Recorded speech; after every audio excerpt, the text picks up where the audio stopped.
Kothsen was bored. This was not unusual. After 400 years of war, Supreme Warlord Kothsen of the Verk Dominion had discovered that conquest had a rhythm to it, and that rhythm, after the first century, became routine. The variables changed. The species changed. The star systems changed. The fundamental shape of the thing did not. You identified the target. You applied force. You sent the territorial notification. You waited for the response, which was always some variation of protest and eventual compliance. You moved on. He watched Alara colony burn on his tactical display, with the mild attention he gave to most things that were proceeding correctly. The colony had been a farming world, mostly agricultural settlements, some light manufacturing, the kind of infrastructure that a young species built on its frontier worlds when it was still learning what the frontier was. The Verk had identified it as sitting inside a border zone that the Dominion had claimed 14 years ago in a standard territorial expansion filing with the Galactic Compact. The humans had not vacated. They had, if anything, expanded. New construction. New population growth. A school, according to the surface survey, that had opened 3 months ago. The school was ash now, along with everything else. Casualty estimate, he said, without looking up from the display. His aide, a young Verk officer named Setval who had been in this posting for 4 months and had not yet learned to make his voice neutral when delivering numbers, said, 340,000 Supreme Warlord, approximately. Kothsen moved a marker on his display. The burn pattern was clean, efficient. His commanders had done the job correctly. Send Earth the standard territorial notification, he said. Border claim confirmation, unauthorized settlement documentation, 30-day acknowledgement window. He looked at the burn pattern for another moment.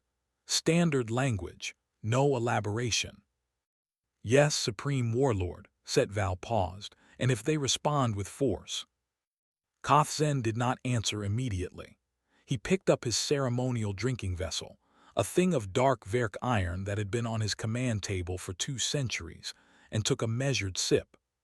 Outside the viewport, the light from Alara colony's atmosphere was still visible, the particular orange-white of a world whose surface was hot enough to illuminate its own clouds. Then we will remind them, he said, what force looks like.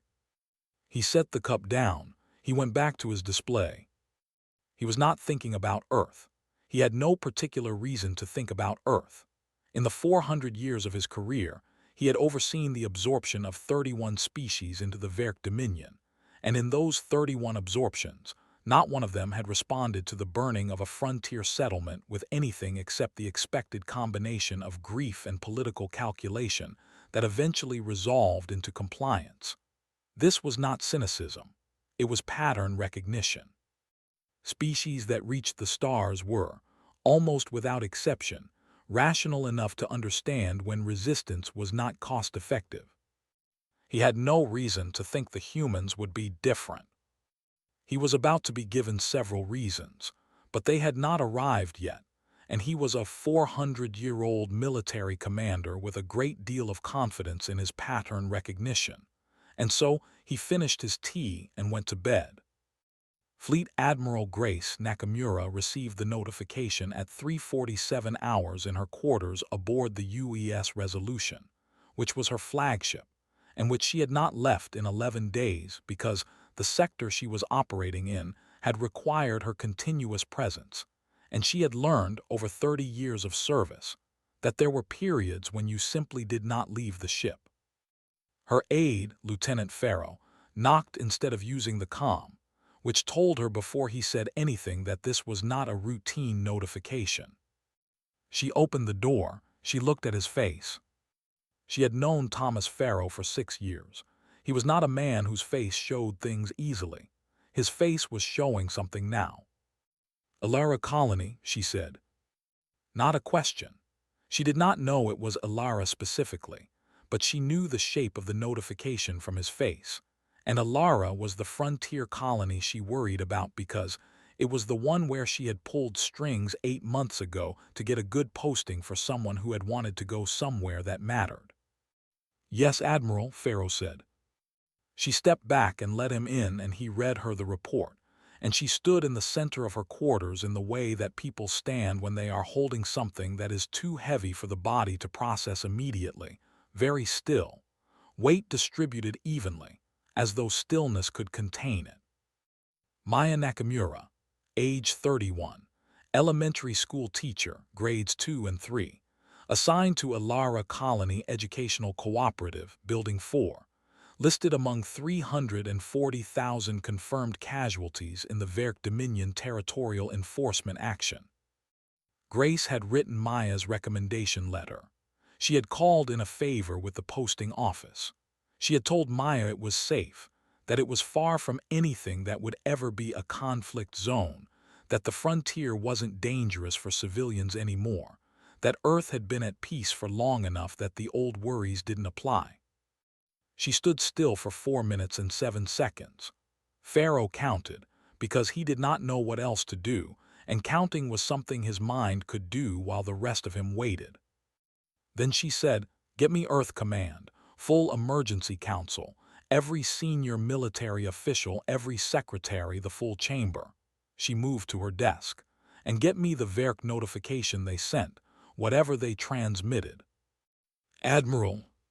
"Now, Pharaoh." He went. She sat at her desk and pulled up Alara Colony's last communication log, the routine monthly report that had come in 12 days ago. All green indicators. New school enrollment up 15%, agricultural yield projections ahead of schedule. The kind of report that a thriving frontier colony sent when everything was going exactly as planned. She read it once. Then she opened her desk drawer and took out a letter, handwritten on actual paper, because Maya had been the kind of person who wrote letters on paper, who said that words needed weight to mean things properly. The letter was 8 months old.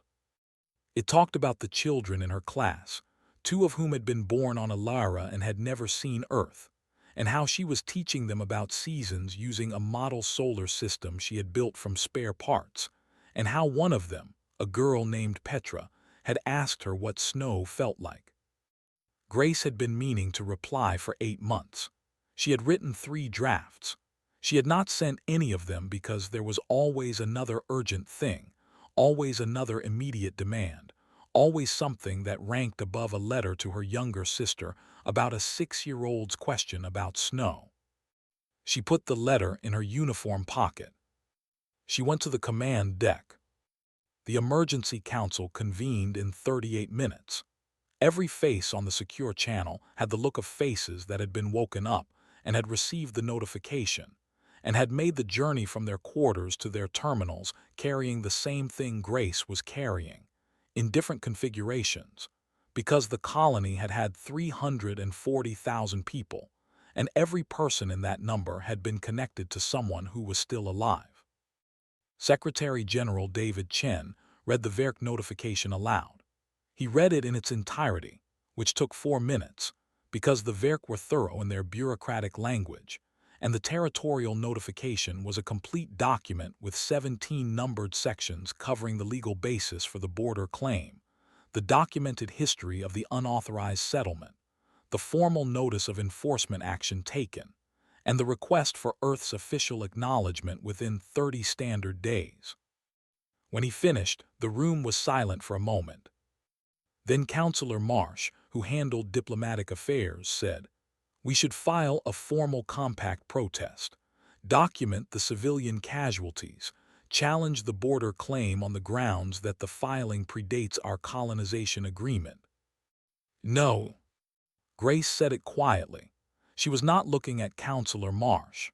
She was looking at the Verk notification on her secondary screen, at the phrase enforcement action taken, which was what 340,000 people looked like in Verk administrative language. Everyone looked at her. "Admiral Nakamura," Secretary Chen said carefully, "I understand what you're feeling." "I'm not feeling anything right now," she said. This was not entirely true, but it was true enough for the purposes of this conversation. I'm looking at a notification that describes the murder of 340,000 civilians as an enforcement action, and I'm telling you that we are not going to respond to it with a form filing." She looked at Chen directly. "They burned a colony. They sent us paperwork. We are not going to send them more paperwork." "What are you proposing?" Chen asked. "I'm proposing that we respond in a language they understand." She pulled up the fleet deployment screen on her display, the one that showed current active fleet positions, reserve fleet status, mothballed ship inventories, emergency production capacity. "I want every shipyard on full production as of this moment. I want every reserve fleet activation order signed today. I want every mothballed vessel from the Kethera conflicts, the Selvari operations, everything in storage brought back online." She paused. "I want Chief Engineer Alvarez to run me a full count of everything we have." "Admiral, the cost alone." "Counselor," Grace said, and her voice had something in it that made him stop. "They burned 340,000 people. They sent us a form letter. Cost is not the conversation we're having." She looked around the chamber. "Are there objections to the activation orders?" There were no objections. Not because there were no objections in principle, but because every person in that chamber was carrying the same weight she was carrying, in their own configuration, and none of them could find the version of themselves that wanted to argue about cost right now. "Begin the activation," Chen said. Rosa Alvarez had been Earth Fleet's chief of engineering coordination for 9 years, and in that time she had run numbers on some very large things. She had coordinated the 6th expansion fleet deployment. She had managed the emergency refit program after the Kethera incidents.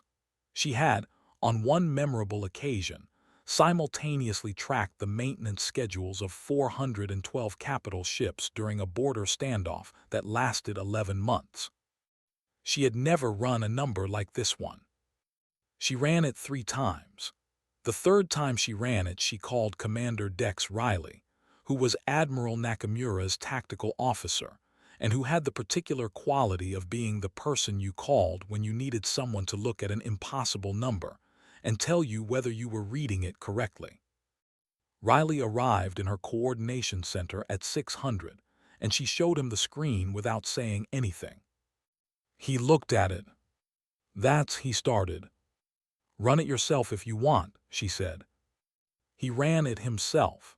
He used her equipment and her datasets and her activation projections, and he got the same number she got, and he sat back in his chair and looked at the ceiling for a moment. 800,000, he said. 800,412, she said. "If we include the reserve auxiliary support vessels, if we're talking strictly combat-capable hulls, it's closer to 780,000. But I'm counting everything because everything is going." She knows. "She will in about 4 minutes when I send the report." Alvarez looked at her screen. "Riley, I've been doing this for 9 years. I knew we had large reserve capacity. I did not know we had this." She paused. "How long have we been building?" "Based on the oldest mothballed inventory dates, at least 30 years. He looked at the number again. "Probably longer. Some of those storage facilities predate my career." 30 years of building, and nobody used it. Nobody needed to. He stood up. Until now. When the count hit Nakamura's screen, she was in a briefing on activation logistics, and she saw it in her peripheral vision and paused mid-sentence. Riley, across the table, watched her look at the number. Her expression did not change in any way he could specifically identify, but she was quiet for exactly 3 seconds in a way that was different from her normal quiet. Then she said, "Get them moving." The communication Earth sent to the Verk Dominion 31 hours after the colony burned was not what Prethsal had expected. He had expected a formal protest, a demand for explanation. Perhaps, if the humans were angrier than he had assessed, an ultimatum with specific conditions. These were the normal escalation patterns. He had read the human diplomatic history files thoroughly. He had been reading them for 6 months, since the Dominion had first identified Alara colony as a potential enforcement target, because Prethsal was a careful officer who believed in knowing your subject before you made decisions about them. What arrived was a set of coordinates and a timestamp. That was it. No demands, no protests, no conditions, no language of any kind. The coordinates corresponded to a point on the Verk border in open space, away from any installation or settlement. The timestamp was 72 hours from the time of transmission. He brought it to Kothzen immediately. The Supreme Warlord read it twice, coordinates and a time. Yes, Supreme Warlord. No message. No, Supreme Warlord. They want to meet in person, a negotiation. Kothzen set the document down. They're coming in person to acknowledge the border claim. They want to do it face to face so their political leadership can frame it as active diplomacy rather than submission. He nodded slowly. This is acceptable. Position our border fleet at those coordinates to receive them formally. He almost smiled. Show them what they're dealing with. Prethsal was quiet for a moment. He was very good at reading situations, and what he was reading in this one was not a species coming to negotiate. He did not have specific evidence for this. He had the human diplomatic files and a set of coordinates with no accompanying message, and a feeling that he had learned, over 20 years of military intelligence work, to take seriously. How many ships, Supreme Warlord?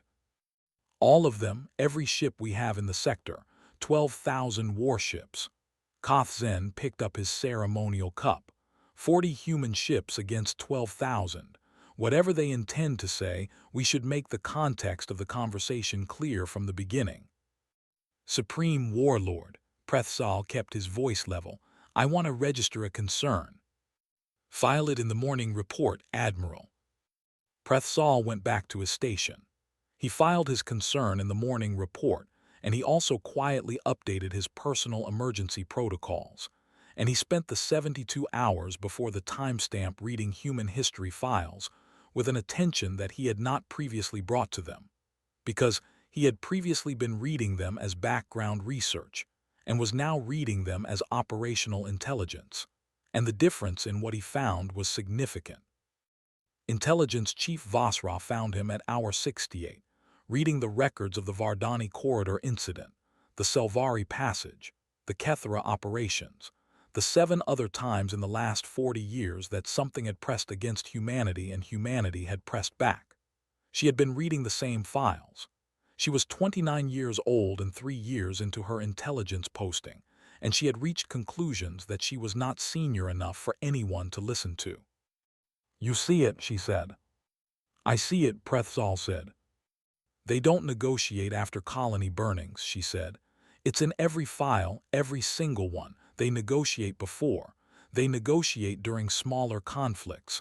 After a colony burning, she paused. They don't negotiate. I know. Does the Supreme Warlord? I filed a report, Prethsal said. His voice was the voice of a man who had done what he could and had moved on to preparing for what was coming. Go make sure your emergency station is staffed. She went. At hour 71, 30 minutes before the timestamp, Riley found Alvarez in the coordination center for the last time before the fleet reached position. She had been awake for 60 hours. This was visible in the specific way that 60 hours of wakefulness is visible, which is not dramatically but in small calibrations. The way she held her coffee cup, the way her sentences were slightly more direct than usual, the way she had stopped filtering the things she said for politeness. All 800,000 confirmed in position, he asked. All 800,412, she said, without looking up, including the auxiliaries which I told you I was counting. All coordinated. All coordinated. Formation pattern Omega-7. Staggered depth to prevent targeting solutions across the full fleet simultaneously. She looked up.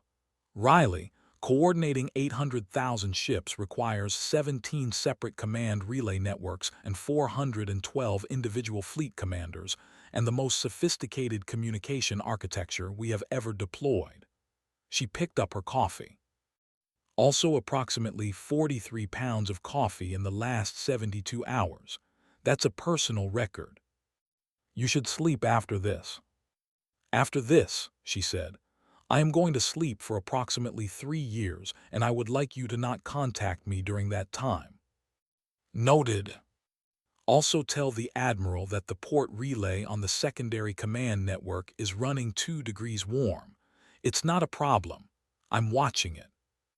She'll tell you to keep watching it. I know. I've already started drafting my response, which is that I'm watching it. The timestamp arrived. On the Verk border, 12,000 Verk warships held position in their formal reception formation.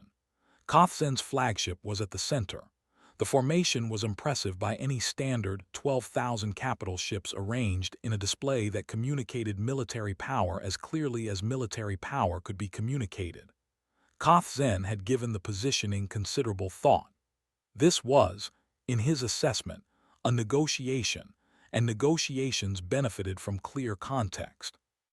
He was expecting 40 human ships, perhaps 100 if they had pulled from adjacent sectors. The first contact appeared on the Verk sensors at the exact moment of the timestamp. 1 ship expected, then 10, then 100. Kothzen watched with mild interest. Then 1,000. He sat slightly more upright. Then 10,000. Prethsal at the tactical station had gone completely still. Then 50,000. Setval's voice, when he read the sensor returns, had lost the quality it usually had, and replaced it with something that was not quite any describable emotion, but occupied the space where describable emotions go when they have been exceeded. Then 100,000. Kothzen stood up. He had not stood up at his command station in 11 years. Then 200,000, 300,000. Supreme Warlord, Setval said. His voice was doing something unusual. I am reading, he stopped, checked his display, checked it again with the specific repeated checking of someone who needs the number to have changed between readings.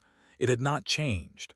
I am reading 800,000 human vessels, all classes, all armed, all active. He stopped talking. The bridge was silent in the way that rooms go silent when something has happened that the room's occupants do not have a prepared response for. 12,000 Verk warships and their crews, all of whom were connected to the command network, and all of whom were reading the same sensor returns, were silent in the same way simultaneously, which produced a silence of significant scale. Kothzen's ceremonial cup was halfway to his mouth. He did not complete the motion. He looked at the sensor display. He looked at the number. He looked at Prethsal, who was standing at the tactical station with his hands flat on the console, and his face doing the thing that Prethsal's face did when he had been right and would have very much preferred to have been wrong. Prethsal did not say anything. He did not need to. In the back of the bridge, Vasra was looking at her display with the focused attention of someone who was documenting everything carefully and professionally, and had removed all personal feeling from the process, because the personal feeling was too large to be useful right now. Grace Nakamura's voice came through on every Verk frequency simultaneously. Every ship in Kothzen's fleet heard it at the same moment. Every officer, every crew member, every being in the 12,000 Verk warships that had been arranged in a formal display of military power that was now sitting in front of 800,000 human vessels like 12,000 carefully arranged pieces of furniture in the path of a tide. Supreme Warlord Kothzen. Her voice was calm, not the performed calm of someone managing emotion in a professional setting, the actual calm of someone who had already done the hard internal work and had come out the other side of it into something quiet and final and completely decided. My name is Fleet Admiral Grace Nakamura, United Earth Navy. You burned a colony called Ilara, 340,000 people. You sent us a form letter with 17 numbered sections explaining your legal justification for doing it. A pause, not for effect, because she was choosing the next words carefully. I'm not here to negotiate. I'm not here to protest. I'm not here to discuss border claims or territorial filings or any part of the paperwork you sent us. Another pause. I'm here to show you what happens when you mistake our restraint for our limit. She let that sit for exactly 3 seconds. You have 6 hours to transmit unconditional surrender, full acknowledgement of the Alara massacre, and agreement to begin reparations processing. No conditions, no counterproposals. Those are the only terms available. One more pause. Look at your censors, Supreme Warlord. Look at every one of those ships. Look at where they came from and how long it took to build them, and understand that every single hull out there exists because of choices your civilization made about how to treat species you considered beneath your notice. The quietest pause of all. 6 hours. The channel closed. The bridge of Kothzen's flagship was the loudest silence he had experienced in 400 years of command. He stood at his command position, and he looked at the sensor display, and he counted the contacts, which was not a useful exercise because there were 800,000 of them, and counting would take longer than 6 hours. But he did it anyway for a moment because his mind needed something to do while it processed the complete restructuring of everything he had understood about this situation. 800,000. He had burned a colony. He had sent a form letter. He had positioned 12,000 ships to receive what he anticipated would be a diplomatic delegation. There were 800,000 human ships on his sensors. He turned to Prethsal. How long, he said, have they been building? Prethsal looked at the display. He had been running the configuration analysis since the first contacts appeared. The oldest hull configurations in the fleet are consistent with construction records from approximately 32 years ago. The most recent are from within the last 6 months. He paused. Supreme Warlord, they built 800,000 ships over 30 years, and this is the first time they have deployed them. Kothzen looked at him. This is the first time, Prethsal said again, carefully, because he wanted it to be very clear that whatever this fleet was built for has happened. The silence that followed was a different kind of silence. What did we do? Kothzen said. Not rhetorically. He was asking the question that should have been asked before the enforcement action, and he was asking it now with the particular quality of a question whose answer is already known but needs to be said aloud to become fully real. Prethsal said, we burned a colony, 340,000 people, and sent them a form letter. He paused. I filed a concern. I know, Kothzen said. In the morning report. I know, Prethsal. Which I did because you told me to file. I know what I told you, Kothzen said. He closed his eyes briefly. I know. He tried one thing before he surrendered. He opened a private channel to Nakamura, a direct command-to-command link, and he used the tone that had worked in 31 previous absorptions, the tone of a senior power being magnanimous, the tone that communicated that there was still a version of this that could be resolved in a way that preserved something for everyone. Admiral Nakamura, he said, I believe there has been a significant misunderstanding regarding the application of our territorial protocols. The Dominion's enforcement procedures are standardized across all border incidents and are not intended to reflect any specific judgment regarding the value. Supreme Warlord. Her voice cut through his sentence not aggressively, but with the specific precision of a tool going exactly where it was aimed. My sister was 31 years old. He stopped. Her name was Maya. She taught 2nd and 3rd grade. She had 22 students. She had been at a Lara colony for 8 months because she wanted to teach children on the frontier, children who had been born there and had never seen anything else, and she thought they deserved a good teacher. A pause. She was in her classroom when your ships arrived. Another pause. I have a letter she wrote me that I never answered. I've been carrying it for 8 months. Her voice did not change in pitch or volume or pace. Don't talk to me about misunderstandings. The channel closed. Koth Zen sat at his command station. He looked at the sensor display. He looked at 800,000 ships built over 30 years. Deployed for the first time here for 340,000 people, and a school teacher, and a letter that had gone unanswered for 8 months. He looked at Prethsal. 30 years, he said. They built this for 30 years and never used it. Prethsal said very quietly, they didn't need to until now. The 6 hours had 4 hours and 11 minutes remaining. Koth Zen did not use them. Send the surrender, he said. Riley brought the confirmation to Nakamura on the bridge of the Resolution, 22 minutes after the 6-hour window had opened. She was at the forward viewport, not at her command station, looking at the sensor display that showed 800,000 human ships holding position at the Verk border. Holding because she had told them to hold. 800,000 ships that could end the Verk Dominion as a functioning civilization if she gave a different order, and she had not given a different order. Confirmation received, Riley said. Unconditional surrender, full acknowledgement, reparations, agreement, initiation. All 3, no conditions attempted. She nodded once. He stood beside her for a moment. She was looking at the display with the focused, still attention she brought to things she was carrying.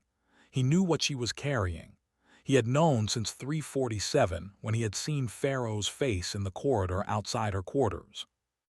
He did not say anything, because there was nothing he could say that was the right size for what she was carrying, and he had enough experience with grief, his own and other people's, to understand that saying the wrong size thing was worse than saying nothing.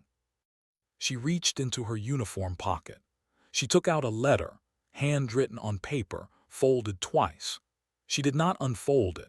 She just held it in both hands, looking at it, not reading it because she had it memorized and did not need to read it, and also could not have read it right now without something breaking that she needed to keep intact for the next several hours.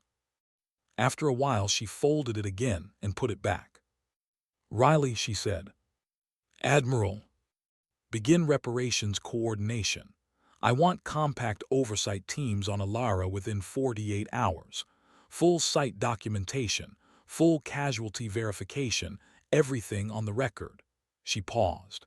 And I want the survivor support networks active in every colony system in this sector. The people who had family on Alara need to know what's happening. Already started, he said. She looked at the display one more time. 800,000 ships holding. Tell them to come home, she said. The Verk Dominion did not collapse. It did what civilizations do when something fundamental shifts. It adapted, slowly and with considerable pain, because adaptation at civilizational scale is not a comfortable process. Koth Zen was removed from his position by the Dominion's High Council within 72 hours of the surrender.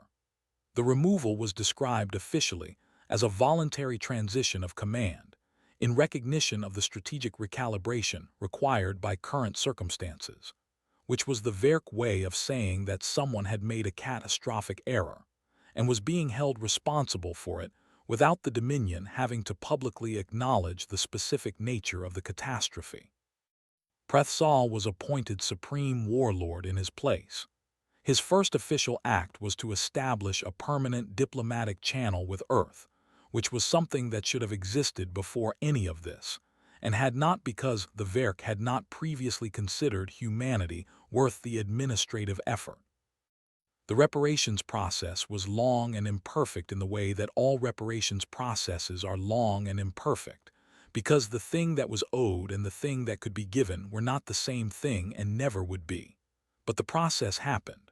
The compact oversight teams arrived on Alara within 41 hours. The documentation was thorough. The casualty verification was complete. The families were notified, all 340,000 of them, in the careful, personal way that Earth fleet support networks had been built to handle, because this had happened before in Earth's history, and the infrastructure for it existed because humans had learned over a long time that this kind of thing needed infrastructure.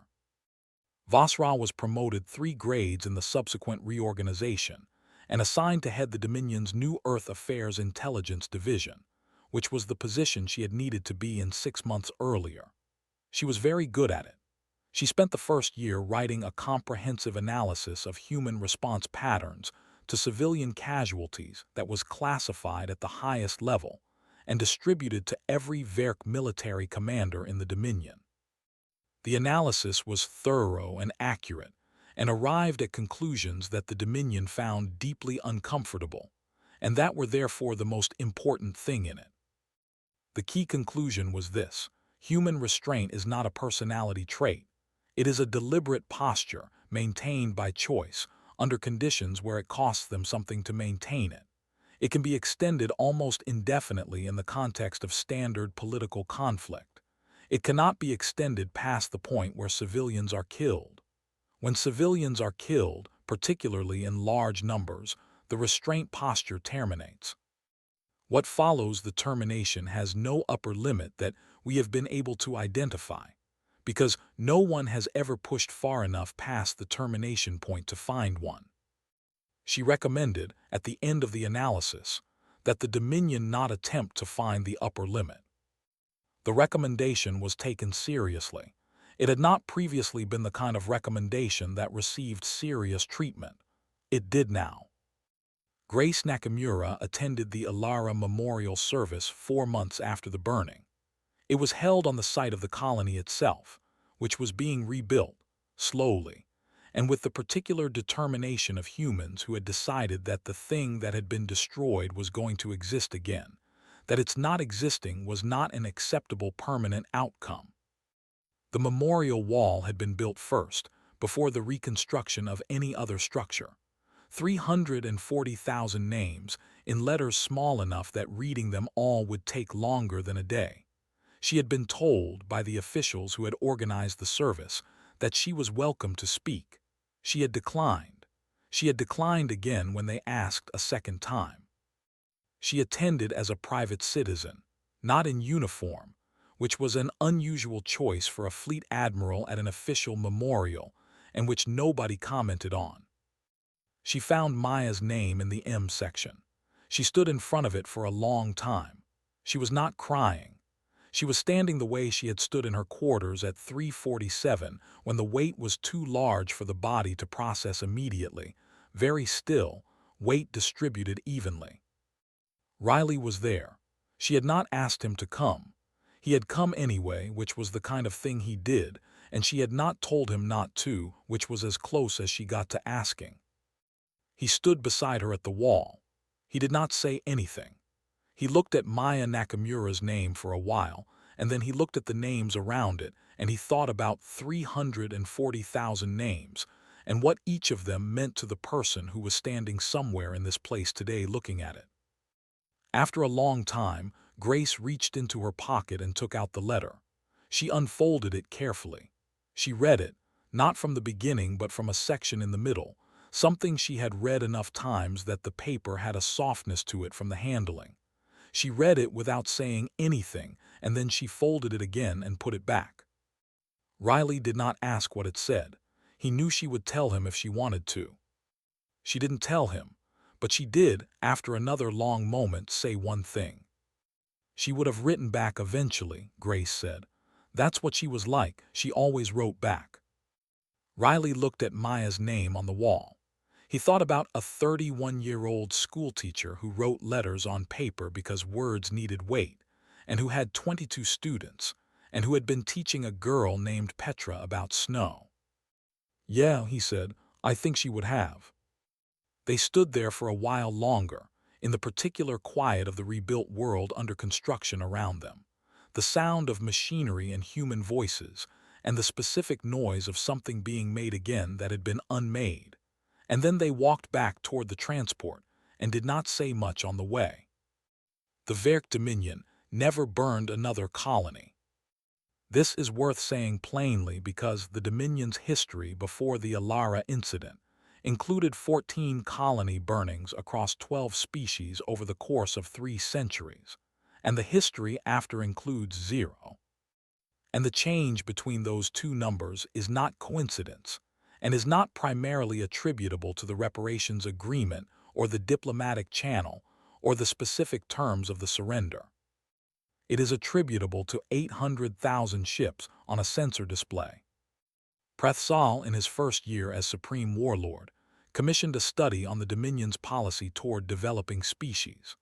The study ran for 18 months and involved 17 experts and produced a report that was 400 pages long and contained, near the end of its third section, a paragraph that was quoted more frequently than any other part of the report in the subsequent decades of Dominion policy debate. The paragraph said, "We have operated for 3 centuries on the assumption that species in early phases of interstellar development present limited strategic risk, and that this risk can be managed through the application of overwhelming force at moments of our choosing.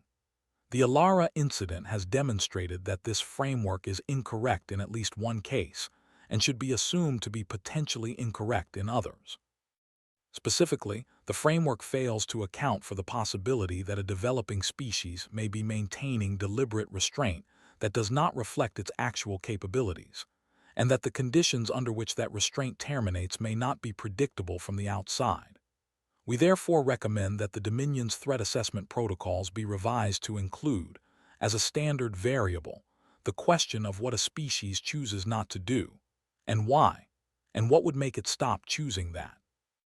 The report was classified. Most of it remained classified, but the paragraph was leaked. Eventually, the way things are leaked when they are true enough that someone decides the galaxy should know, and it's circulated through the compact's diplomatic community in the way that things circulate when they contain information that multiple parties find useful for different reasons. It reached Earth. It reached Nakamura, who read it in her office on the Resolution, which was still her flagship, and set it down and looked out the viewport at the stars for a moment. Riley found her there, which was where he usually found her when she was thinking about something. He read the paragraph she'd been reading. He thought about it. "What they chose not to do," he said, "and why." 30 years of building, she said. 30 years of having it and not using it. She looked at the stars. That's what they finally understood, that the ships were never the point. What was the point? She was quiet for a moment. "The choice," she said. "Every year for 30 years, the choice to not use them, because the situation didn't require it yet." She paused. "That's the thing they had to learn. That restraint isn't weakness. It's the most powerful thing we have." She looked at the stars for another moment. "The ships just explain what happens when we stop." Riley sat down. He thought about Alara. He thought about 800,000 ships appearing on a sensor display at a precise timestamp with no accompanying message. He thought about coordinates and a time, sent to a civilization that had burned a colony with no explanation, because the explanation would arrive at the timestamp. He thought about a schoolteacher who wrote letters on paper. He said she taught them what snow felt like. Nakamura looked at him. Maya, the girl who had never seen snow, she was teaching her what it felt like. He paused, with a model solar system from spare parts. Nakamura looked at the stars for a moment. "Yes," she said, "she was." They were quiet for a while. Then Nakamura said, "Riley, get me the updated reparations coordination report. I want to know where the Alara reconstruction stands." "Already pulling it," he said. She looked at the stars for one more moment. Then she turned back to her desk, and the work that was still there, and the next thing, and the thing after that, which was what you did because the work did not stop, and Maya would have understood that better than anyone.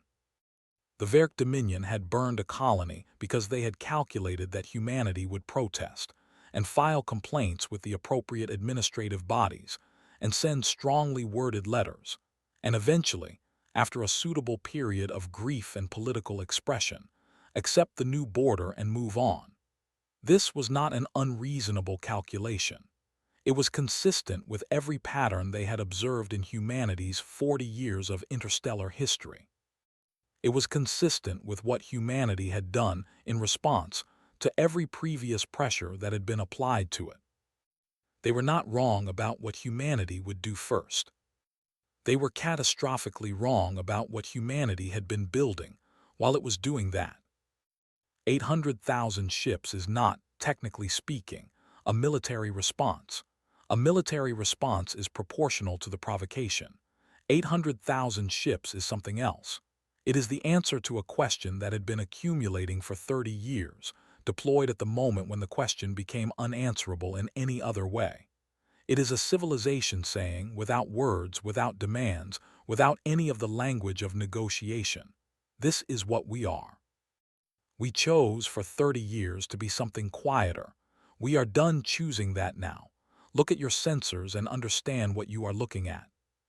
The galaxy looked. And the galaxy understood something it had not quite understood before, which was this. Humanity's patience was not a personality trait. It was not the absence of capability. It was not the result of fear or weakness or an inability to imagine alternatives. It was a deliberate choice, made every year for 30 years, to be the kind of civilization that did not use what it had built until it had to. And they had just watched what happened when it had to. The lesson traveled the way important lessons travel, imperfectly and in pieces, arriving at different places at different times in different forms. But the core of it arrived everywhere the same, because the core of it was simple enough to survive the translation. Do not burn what humanity loves, because humanity does not respond. Humanity has already responded. It has been responding for 30 years, quietly, in shipyards that nobody was watching, and the response was 800,000 ships at a precise timestamp with no accompanying explanation, because the explanation arrived with the ships, and it was sufficient. It was more than sufficient. It was, the Dominion's historians would eventually agree, the most complete explanation ever delivered in the history of their civilization. And nobody needed to say a word.